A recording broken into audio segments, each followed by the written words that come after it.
तो प्यारे बच्चों, आपने थंबनेल में देख लिया होगा, अगर आपने इस वीडियो को कंप्लीट देख लिया, इस वीडियो को पूरा देख लिया, तो इतिहास की जो बुक है, हिस्ट्री की जो बुक है क्लास 10th की, वो नहीं पढ़नी पड़ेगी। क्योंकि इस वीडियो के अंदर मैं आपको कुछ ऐसे क्वेश्चन देने वाला हूं हिस्ट्री के, जो आपके मोस्ट इंपॉर्टेंट क्वेश्चन है, जो आपके गारंटेड क्वेश्चन है, जो आपके चमत्कारी क्वेश्चन है, जो आपके बोर्ड परीक्षा 2024 के अंदर 100% आने वाले हैं।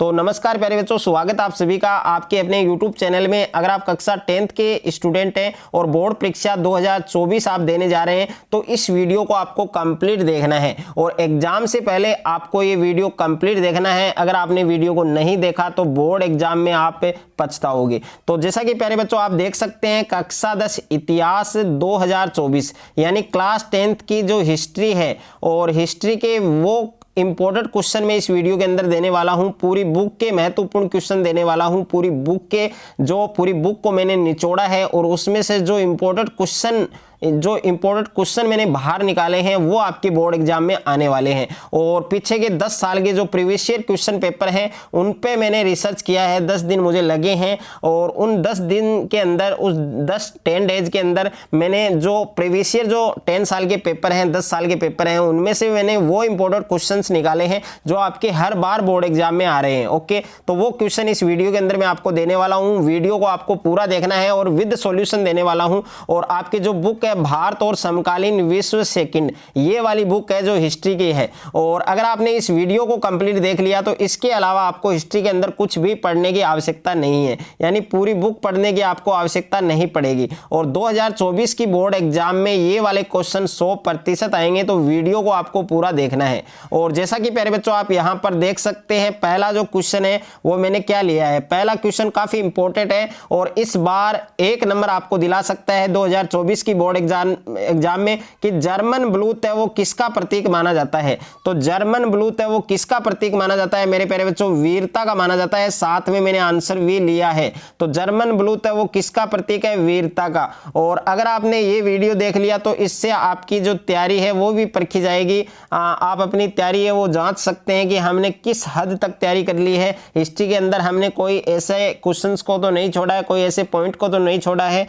जो मैं आपको बता रहा हूं। तो पहला क्वेश्चन मैंने ऑलरेडी आपको समझा दिया है कि जर्मन ब्लूथ है वो किसका प्रतीक माना जाता है, वीरता का प्रतीक माना जाता है। तो इसका करेक्ट आंसर वीरता आएगा। उसके बाद में देखिए दूसरा क्वेश्चन मैंने क्या लिया है। दूसरा क्वेश्चन भी काफी शानदार क्वेश्चन है कि पोलैंड के लोक नृत्य कौन कौन से हैं। तो पोलैंड के लोक नृत्यों के बारे में आपने पढ़ा होगा। एक तो है आपके पोलेनेस और एक है आपके माजूरका। ये काफी इंपॉर्टेंट क्वेश्चन है कि पोलैंड के जो 2 लोक नृत्य हैं उनके आपको नाम बताने हैं। एक है आपके पोलेनेस और एक है आपके माजूरका। ये क्वेश्चन ऐसे भी आ सकता है कि पोलेनेस और माजूरका ये लोक नृत्य किसके हैं, तो ये पोलैंड के हैं। ये आपको अच्छे से याद रखना है। और उसके बाद में देखिए तीसरा क्वेश्चन आपके लिया गया है। तीसरा क्वेश्चन भी काफी इंपॉर्टेंट है कि जुसेप्पे मेतिसनी द्वारा स्थापित 2 भूमिगत संगठनों के नाम लिखिए। यानी जुसेप्पे मेतिसनी द्वारा स्थापित जो भूमिगत संगठन है, जो संगठन है उनके आपको नाम बताने हैं। तो इसमें पहला संगठन है आपके यंग इटली और दूसरा है आपके यंग यूरोप। यानी एक तो यंग इटली है और दूसरा है आपके यंग यूरोप। ये आपके भूमिगत संगठन हैं जो किसके द्वारा स्थापित हैं, जुसेप्पे मेतिसनी के द्वारा स्थापित हैं। उसके बाद में देखिए क्वेश्चन नंबर 4 है। ये आपके 5 या 6 बार बोर्ड एग्जाम में आ चुका है। रूमानीवाद क्या है, 2024 की बोर्ड एग्जाम में आपको फिर से मिल सकता है।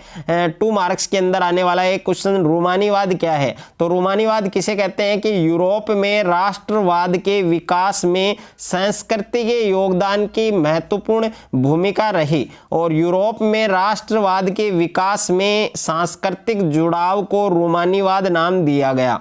कि यूरोप में राष्ट्रवाद के विकास में जो संस्कृति है उसके योगदान की महत्वपूर्ण भूमिका रही। और यूरोप में राष्ट्रवाद के विकास में सांस्कृतिक जुड़ाव है उसको क्या नाम दिया गया मेरे प्यारे बच्चों, रूमानीवाद नाम दिया गया। तो इसे हम रूमानीवाद कहते हैं।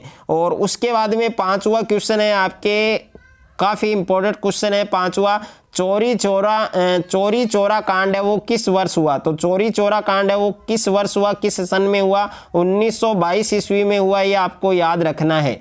और उसके बाद में देखिए क्वेश्चन नंबर 6 है आपके कि जलियांवाला बाग हत्याकांड कब व कहां हुआ? तो जलियांवाला बाग हत्याकांड कब हुआ था? 13 अप्रैल 1919 को। ये वाला क्वेश्चन अगर आप ऐसे पूछता है आपको कि जलियांवाला बाग हत्याकांड कब हुआ, तो इसमें आपको केवल सन बताना है, 13 अप्रैल 1919। अगर आपको क्वेश्चन में ऐसे पूछता है कि जलियांवाला बाग हत्याकांड कहां हुआ, तब आपको अमृतसर में बताना है। अगर आपको दोनों पूछा जाए, सन और स्थान का नाम पूछा जाए कि जलियांवाला बाग हत्याकांड कब व कहां हुआ, तो इसमें आपको 13 अप्रैल 1919 को अमृतसर में हुआ। ये आपको पूरा आंसर देना है। उसके बाद में देखिए 7वां क्वेश्चन है आपके, काफी इंपॉर्टेंट क्वेश्चन है, यानी बड़े वाले क्वेश्चन भी मैंने लिए हैं जो आपके मल्टीपल चॉइस क्वेश्चन हैं और जो आपके रिक्त स्थान वाले प्रश्न हैं और जो आपके अति लघुत्रात्मक है, लघुत्रात्मक है, निम्नात्मक है, सारे क्वेश्चन मैंने इस वीडियो के अंदर लिए हैं। हिस्ट्री की पूरी बुक है, उसको हमने इसके अंदर इंक्लूड किया है। तो क्वेश्चन नंबर 7 है आपके कि 1929 में कांग्रेस के लाहौर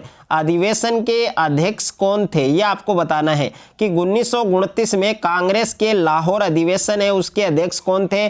पंडित जवाहरलाल नेहरू। ये आपका करेक्ट आंसर होगा मेरे बच्चों, पंडित जवाहरलाल नेहरू। ये आपको अच्छे से याद रखना है। उसके बाद में देखिए 8वां क्वेश्चन है आपके कि दलित वर्ग एसोसिएशन का गठन कब हुआ? तो दलित वर्ग एसोसिएशन का गठन है वो कब हुआ था? सन 1930 में। सन 1930 में ये आपको याद रखना है, दलित वर्ग एसोसिएशन का गठन हुआ था सन 1930 में। उसके बाद में नेक्स्ट क्वेश्चन है, क्वेश्चन नंबर 9 है, काफी इंपॉर्टेंट क्वेश्चन है कि उस स्थान का नाम लिखिए जहां भारतीय राष्ट्रीय कांग्रेस का अधिवेशन दिसंबर 1920 में हुआ था। कि उस स्थान का आपको नाम लिखना है जहां भारतीय राष्ट्रीय कांग्रेस का अधिवेशन है वो दिसंबर 1920 में हुआ था। तो उस स्थान का नाम क्या है? नागपुर उस स्थान का नाम है जहां पर भारतीय राष्ट्रीय कांग्रेस का अधिवेशन दिसंबर 1920 में हुआ था। यह आपको याद रखना है।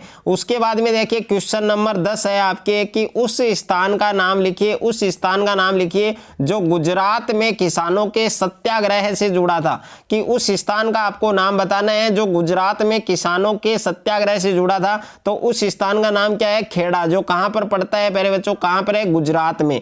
यह आपको याद रखना है। और उसके बाद में क्वेश्चन नंबर 11 है, काफी इंपॉर्टेंट क्वेश्चन है कि 1909 में गांधी जी द्वारा रचित पुस्तक का नाम बताइए। तो 1909 में गांधी जी ने कौन सी पुस्तक रचित की थी, कौन सी पुस्तक लिखी थी, उस पुस्तक का आपको नाम बताना है। तो उस पुस्तक का नाम है हिंदू स्वराज्य। यानी 1909 के अंदर गांधी जी ने एक पुस्तक लिखी थी, उसका नाम क्या है? हिंदू स्वराज्य। ये आपको याद रखना है।